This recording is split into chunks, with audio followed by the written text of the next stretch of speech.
Hi. In this video, I will show you how to connect BitForm to GetGist using BitFlows. BitFlows is an advanced automation plugin for WordPress. It helps you create complex workflows and integrate various apps seamlessly. I have already installed the BitFlows plugin on our site.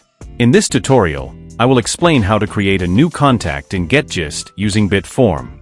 I will use BitForm as a trigger node to send a message for contact creation in GetGist.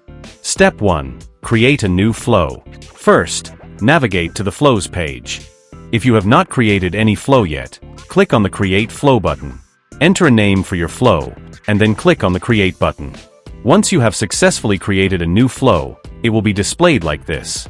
Step 2. Add BitForm as a trigger.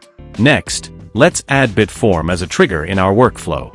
To do this, click on the plus icon. A pop-up will appear. From there, search and select BitForm, Submit Success as the trigger. Now, choose the form you'd like to use from the drop-down menu.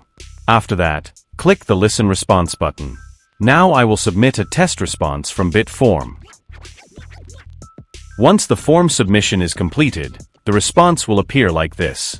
The data will now be available in the next flow step as a variable to map. Finally, close the Trigger tab.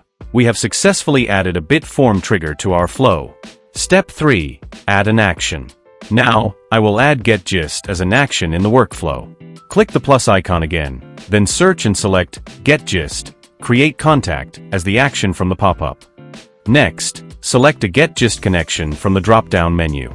If you don't have any existing connection or want to create a new one, simply click the Add Connection button. Here, write a name for your connection.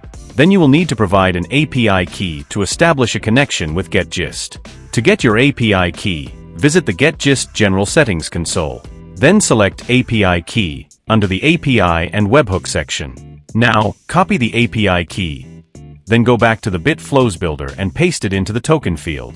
Then click the Connect button. Your GetGist node is now successfully connected to BitFlows. Next, you can also add tags, if needed.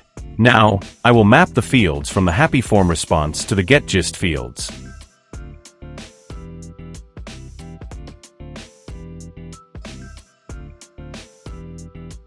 You also have the option to override the existing contact information with responses if needed.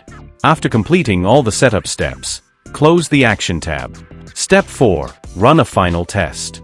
Now click on the Test Flow Once button to run a test. Then submit a form to trigger a response from Happy Form. Once your form is successfully submitted, return to the BitFlows builder and click on the Logs button to view the details. In the Logs section, you can verify that your form submission response has been successfully captured and recorded in GetGist node. Step 5. Verify the contact in GetGist. Finally, go to your GetGist General Settings page and click on Contacts. Here, you will see that a new contact has been successfully added to your GetGist account. That's all for this tutorial. Thank you for watching, and I will see you in the next video.